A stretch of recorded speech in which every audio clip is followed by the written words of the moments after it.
मित्रों, दुर्वासा ऋषि के वरदान से कुंती ने सूर्य का आह्वान करके कौमार्य में ही कर्ण को जन्म दिया था। लोकलाज भय से कुंती ने उसे नदी में बहा दिया था। बाद में गंगा किनारे हस्तिनापुर के सारथी अधिरथ को कर्ण मिला और वह उस बालक को अपने घर ले गया।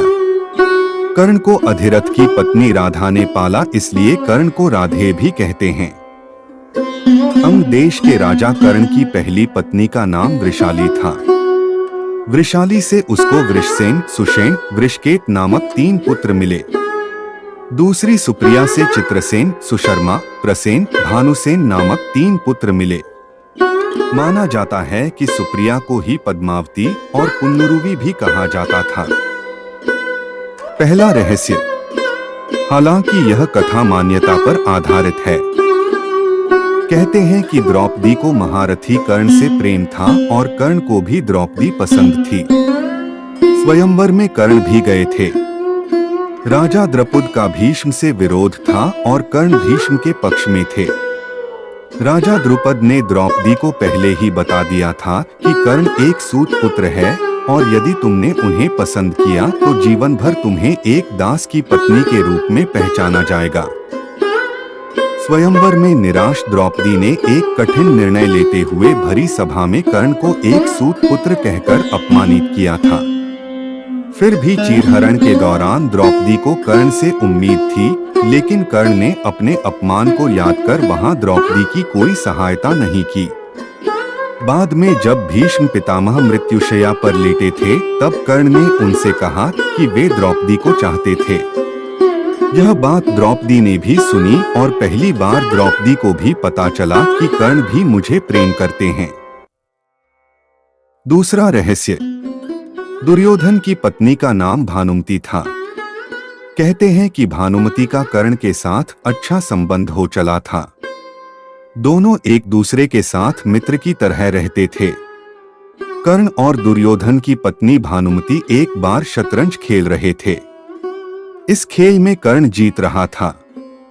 तभी भानुमति ने दुर्योधन को आते देखा और खड़े होने की कोशिश की। दुर्योधन के आने के बारे में कर्ण को पता नहीं था, इसलिए जैसे ही भानुमति ने उठने की कोशिश की, कर्ण ने पकड़कर बिठाना चाहा। भानुमति के बदले उसके मोतियों की माला कर्ण के हाथ में आकर टूट गई। दुर्योधन तब तक कमरे में आ चुका था। दुर्योधन को देखकर भानुमति और कर्ण दोनों डर गए कि दुर्योधन को कहीं कुछ गलत शक न हो जाए। परंतु दुर्योधन को कर्ण पर बहुत विश्वास था। उसने सिर्फ इतना कहा कि मोतियों को उठा लें और वह जिस उद्देश्य से आया था उस संबंध में कर्ण से चर्चा करने लगा। इस विश्वास के चलते ही कर्ण गलत समझ लिए जाने से बच गए। तीसरा रहस्य। एक बार कुंती कर्ण के पास गई और उससे पांडवों की ओर से लड़ने का आग्रह करने लगी। कर्ण को मालूम था कि कुंती मेरी मां है।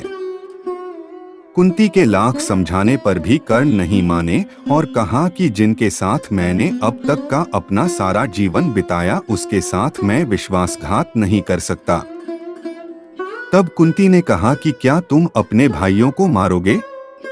इस पर कर्ण ने बड़ी ही दुविधा की स्थिति में वचन दिया, माते, तुम जानती हो कि कर्ण के यहाँ याचक बनकर आया कोई भी खाली हाथ नहीं जाता, अतः मैं तुम्हें वचन देता हूँ कि अर्जुन को छोड़कर मैं अपने अन्य भाइयों पर शस्त्र नहीं उठाऊंगा। चौथा रहस्य। कर्ण की शक्ति अर्जुन और दुर्योधन से कम नहीं थी। उसके पास इंद्र द्वारा दिया गया अमोघास्त्र था, जिसे इंद्र ने कवच और कुंडल के बदले में दिया था। अमोघास्त्र देवे वक्त इंद्र ने कहा था कि तुम इसका प्रयोग एक ही बार कर सकते हो। यह जिस पर भी चलाया जाएगा वह निश्चित ही मारा जाएगा। कर्ण ने इस अमोघास्त्र का प्रयोग उसने दुर्योधन के कहने पर भीम पुत्र घटोत्कच पर किया था, जबकि वह इसका प्रयोग अर्जुन पर करना चाहता था।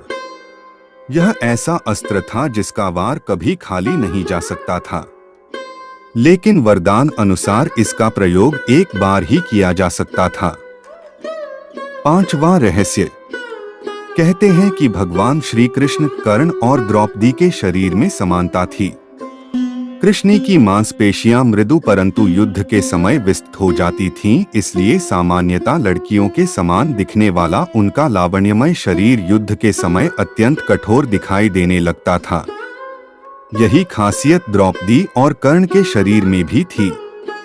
इसका मतलब यह कि ये तीनों लोग वक्त के साथ अपने शरीर को कोमल या कठोरतम बना लेते थे। छठा रहस्य। किंवदंती है कि एक बार कर्ण ने अपना यौवन ही दान दे दिया था। कथा अनुसार एक बार की बात है, दुर्योधन के महल पर भगवान नारायण स्वयं विप्र के वेश में पधारे और दुर्योधन के भिक्षा मांगने लगे।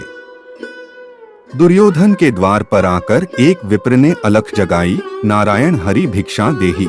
दुर्योधन ने स्वर्ण आदि देकर विप्र का सम्मान करना चाहा, तो विप्र ने कहा, राजन मुझे यह सब नहीं चाहिए। दुर्योधन ने आश्चर्य से पूछा, तो फिर महाराज कैसे पधारे? विप्र ने कहा, मैं अपनी वृद्धावस्था से दुखी हूँ। मैं चारों धाम की यात्रा करना चाहता हूँ, जो युवावस्था के स्वस्थ शरीर के बिना संभव नहीं है। इसलिए यदि आप मुझे दान देना चाहते हैं तो यौवन दान दीजिए। दुर्योधन बोला, भगवान मेरे यौवन पर मेरी सहधर्मिणी का अधिकार है, आज्ञा हो तो उनसे पूछ आऊं। विप्र ने सिर हिला दिया। दुर्योधन अंतःपुर में गया और मुंह लटकाए लौट आया। विप्र ने दुर्योधन के उत्तर की प्रतीक्षा नहीं की।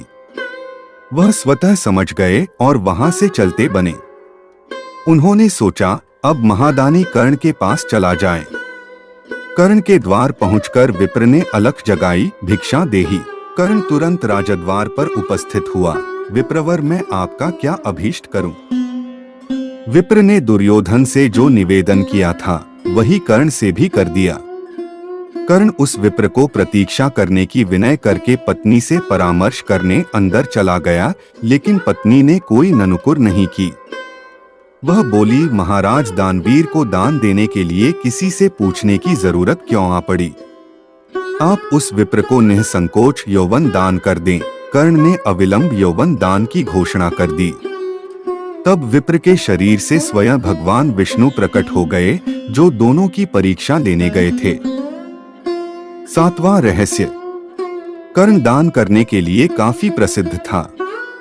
कहते हैं कि कर्ण जब युद्ध क्षेत्र में आखिरी सांस ले रहा था तो भगवान कृष्ण ने उसकी दानशीलता की परीक्षा लेनी चाहिए।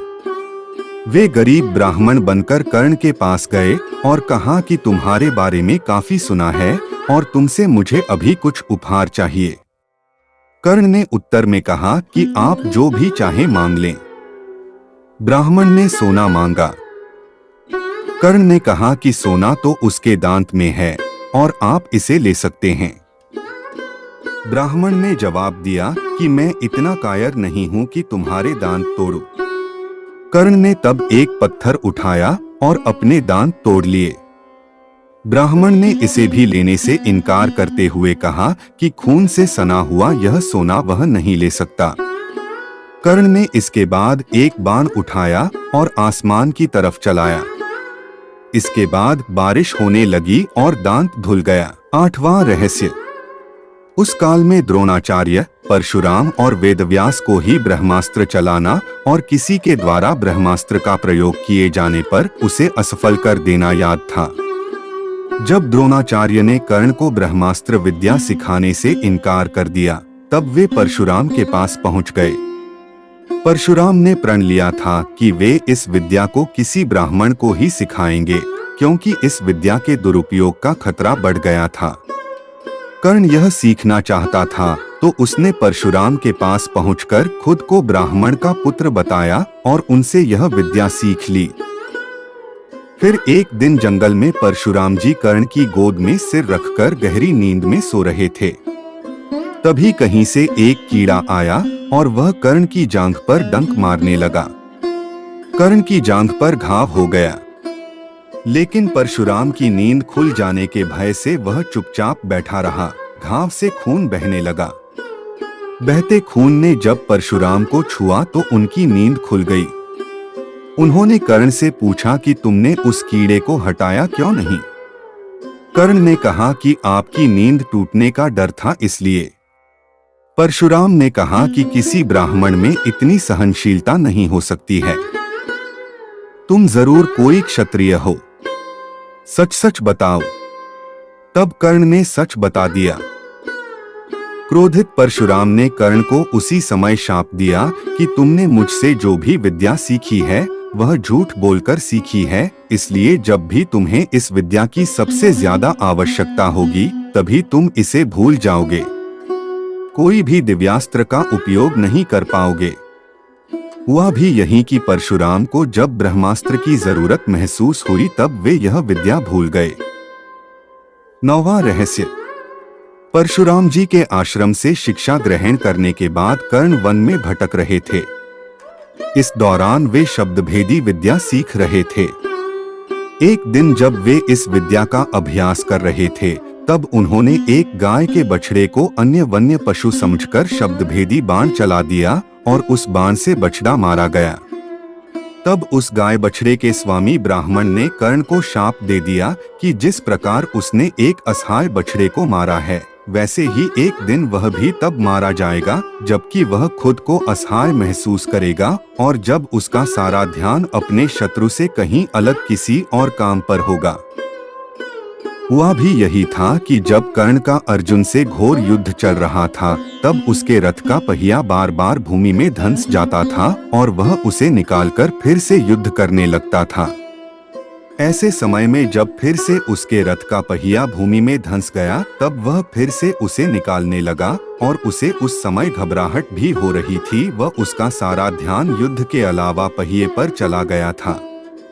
वह खुद को असहाय महसूस कर रहा था। ऐसे मौके का लाभ उठाकर अर्जुन ने कर्ण को मार दिया। 10वां रहस्य। युद्ध में एक ओर कृष्ण थे तो दूसरी ओर कर्ण। कर्ण दुर्योधन के तो कृष्ण अर्जुन के दोस्त थे।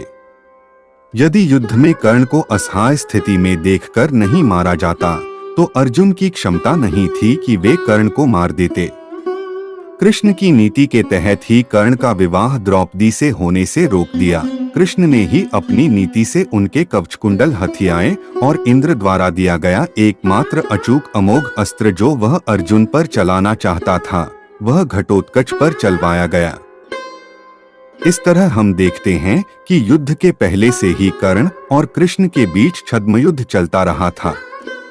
वो कृष्ण ही थे जिन्होंने ऐन वक्त पर नीति के तहत ही कर्ण को यह बताया था कि कुंती तुम्हारी माँ है।